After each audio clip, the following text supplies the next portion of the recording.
എല്ലാവർക്കും നമസ്കാരം. Welcome to Vini's tasty corner. എല്ലാവർക്കും എൻ്റെ ഹൃദയം നിറഞ്ഞ ഓണാശംസകൾ. ഇന്ന് നമുക്കൊരു മാമ്പഴ പ്രഥമൻ തയ്യാറാക്കാം.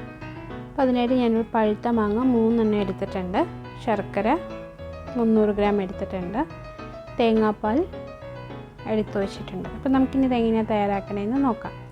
അതിനായിട്ട് ഒരു പാത്രത്തിലേക്ക് നമുക്കൊരു 1 ടേബിൾ സ്പൂൺ നെയ്യ് ആഡ് ചെയ്ത് കൊടുക്കാം. ഇതിലേക്ക് കുറച്ച് കാഷ്യൂ ചേർത്ത് നമുക്കൊന്ന് ഫ്രൈ ചെയ്ത് മാറ്റി വയ്ക്കാം. നമുക്ക് തേങ്ങാക്കൊത്തും ആഡ് ചെയ്യാവുന്നതാണ്. പക്ഷെ ഞാനിന്നിവിടെ കാഷ്യൂ മാത്രമാണ് ചേർത്തത്. നമുക്കിതൊന്ന് മൂക്കുന്നവരെ നമുക്കിതൊന്ന് ഫ്രൈ ചെയ്തെടുക്കാം. ഇതിപ്പോൾ നന്നായിട്ട് ഫ്രൈ ആയിട്ടുണ്ട്. നമുക്കിനി ഇതെടുത്ത് മാറ്റി വയ്ക്കാം. ഇനി ഇതിലേക്ക് നമ്മൾ നേരത്തെ മുറിച്ച് വെച്ച മാങ്ങ, ഒരു 3 മാങ്ങ എടുത്തിട്ടുണ്ട്. നമുക്കിനി ഇത് ആഡ് ചെയ്ത് കൊടുക്കാം. നാരില്ലാത്ത മാങ്ങയാണ് മാമ്പഴ പ്രഥമന് ഏറ്റവും നല്ലത്. ഇനി ഇതൊന്ന് 1 മിനിറ്റ് ഒന്ന് വഴറ്റിയ ശേഷം നമുക്കിതിലേക്ക് ശർക്കര ആഡ് ചെയ്ത് കൊടുക്കാം. ഞാനിവിടെ ഒരു 300 ഗ്രാം ശർക്കര എടുത്തിട്ടുണ്ട്.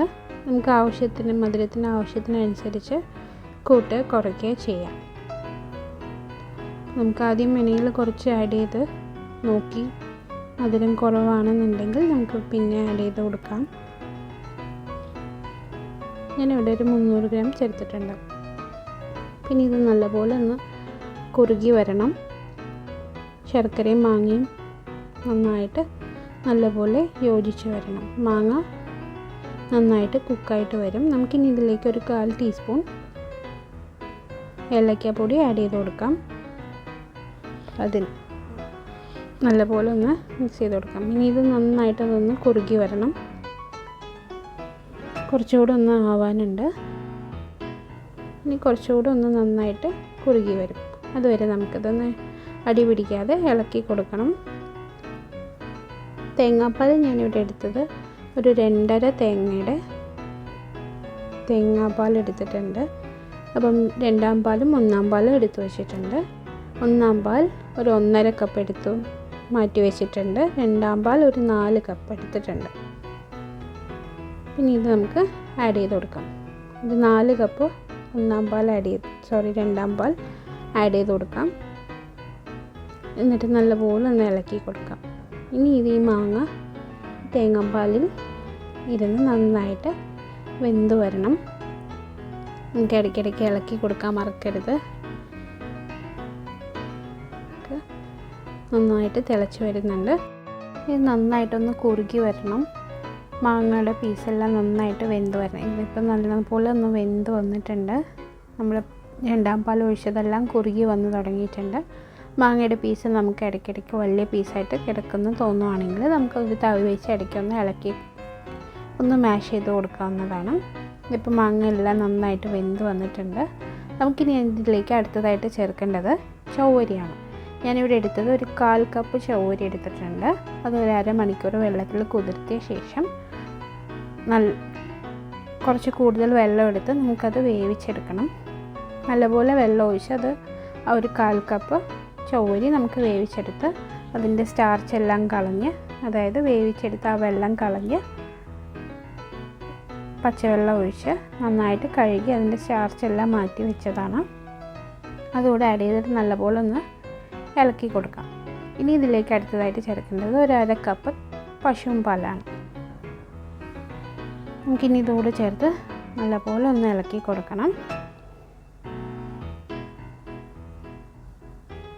ഇനി ഈ ചവ്വരിയും പശുവും പാലും തേങ്ങാപ്പാലും എല്ലാം കൂടെ നന്നായിട്ടൊന്ന് തിളച്ച് യോജിച്ച് വരുന്നവരെ നമുക്കതൊന്ന് ഇളക്കി കൊടുക്കാം. നമ്മൾ ചവ്വരി ഓൾറെഡി വേവിച്ചതാണ്, അപ്പോൾ അധികം വേവേണ്ട സമയമില്ല. നന്നായിട്ടൊന്ന് തിളച്ച് യോജിച്ചാൽ മതിയാവും. അപ്പോൾ ഇനി അടുത്തതായിട്ട് നമുക്കിതിലേക്ക് 1ാം പാൽ ചേർത്ത് കൊടുക്കണം. ഞാനിവിടെ ഒരു 1.5 കപ്പ് 1ാം പാൽ എടുത്തിട്ടുണ്ട്. നമുക്കിനി അത് ആഡ് ചെയ്ത് കൊടുക്കാം. 1ാം പാൽ ഒഴിച്ച ശേഷം നമുക്ക് അധികം തിളയ്ക്കാൻ പാടില്ല. ചെറുതായിട്ടൊന്ന് ചൂടായിട്ട് വരാനേ പാടുള്ളൂ. നന്നായിട്ടൊന്ന് ഇളക്കി മിക്സ് ചെയ്തെടുക്കാം. ഇതിപ്പോൾ നമുക്ക് ലൂസായിട്ട് തോന്നുവാണെങ്കിലും തണുത്ത് കഴിയുമ്പോൾ ഇത് നന്നായിട്ട് കുറുകി വരും. ഇത് ചൂടോടെ സെർവ് ചെയ്യുന്നതിനേക്കാളും കുറച്ച് തണുത്തിട്ട് കഴിക്കുന്നതാണ്. 1 മിനിറ്റ് ഒന്ന് വഴറ്റിയ ശേഷം നമുക്കിതിലേക്ക് 1/2 കപ്പ് ശർക്കര ആഡ് ചെയ്ത് കൊടുക്കാം. 1/2 കപ്പ് ശർക്കര ആഡ് ചെയ്ത് ശേഷം നമുക്കിതൊന്ന് ഇളക്കി കൊടുക്കാം. ഇതൊന്ന് 1 മിനിറ്റ് ഒന്ന് വഴറ്റിയ ശേഷം നമുക്കിതിലേക്ക് 1/2 കപ്പ് ശർക്കര ആഡ് ചെയ്ത് കൊടുക്കാം. കുറച്ചുകൂടെ ടേസ്റ്റ്. അപ്പോൾ നമുക്ക് നല്ലപോലെ ഒന്ന് ഇളക്കി കൊടുക്കാം. നന്നായിട്ടൊന്ന് ചൂടായിട്ട് വരണം, ഒരുപാട് തിളച്ച് പോകാൻ പാടില്ല. നല്ലപോലെ ഒന്ന് ഇളക്കി കൊടുക്കാം. ഇതിലേക്ക് നമുക്ക് ജീരകം പൊടിച്ചത്, ചുക്കുപൊടി എല്ലാം ചേർത്ത് കൊടുക്കാം. പക്ഷെ ഞാൻ ഇന്നിവിടെ ചുക്കുപൊടി ചേർക്കുന്നില്ല. ഒരു നുള്ളി ഏലക്കാപ്പൊടി, നമ്മൾ ഓൾറെഡി ഏലക്കാപ്പൊടി ചേർത്തതാണ്. അപ്പോൾ ഇനി ലാസ്റ്റ് ഒരു പിഞ്ച് ഏലക്കാപ്പൊടിയും ഒരു പിഞ്ച് ജീരകം പൊടിച്ചതും മാത്രമേ ചേർക്കുന്നുള്ളൂ. എന്നിട്ട് ചേർത്ത് നല്ലപോലെ ഒന്ന് മിക്സ് ചെയ്ത് കൊടുക്കണം. ഇപ്പോൾ നമ്മുടെ പായസം റെഡിയാണ്.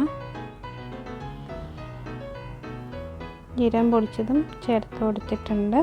നന്നായിട്ട് ഒന്ന് തിളച്ച് തുടങ്ങുന്നുണ്ട്. നമുക്കപ്പോൾ തന്നെ നല്ലപോലെ ഒന്ന് ഇളക്കി കൊടുക്കാം. ഇനി നമുക്ക് സ്റ്റൗ ഓഫ് ചെയ്ത് കൊടുക്കാം.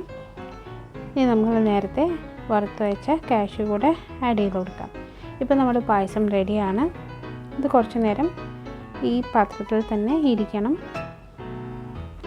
ഇത് ഇരുന്ന് ഒന്ന് കുറുകി വരും. അപ്പോൾ പായസം എല്ലാവർക്കും ഇഷ്ടമായി എന്ന് വിചാരിക്കുന്നു. എല്ലാവരും ഇതൊന്ന് ട്രൈ ചെയ്ത് നോക്കണം. മാങ്ങയൊക്കെ കിട്ടുമ്പം എല്ലാവരും ഇതൊന്ന് ട്രൈ ചെയ്ത് നോക്കണം. എല്ലാവർക്കും ഇഷ്ടമായി എന്ന് വിചാരിക്കുന്നു. എല്ലാവർക്കും ഇഷ്ടമായി കഴിഞ്ഞാൽ ഫ്രണ്ട്സിന് ഷെയർ ചെയ്യാനും ലൈക്ക് ചെയ്യാനും സബ്സ്ക്രൈബ് ചെയ്യാനും മറക്കരുത്. കൂടെ തന്നെ ബെല്ലൈക്കൺ പ്രസ് ചെയ്യാനും മറക്കരുത്. അഭിപ്രായങ്ങൾ കമൻറ്റ് ബോക്സിൽ അറിയിക്കുക. Thanks for watching. Once again happy Onam.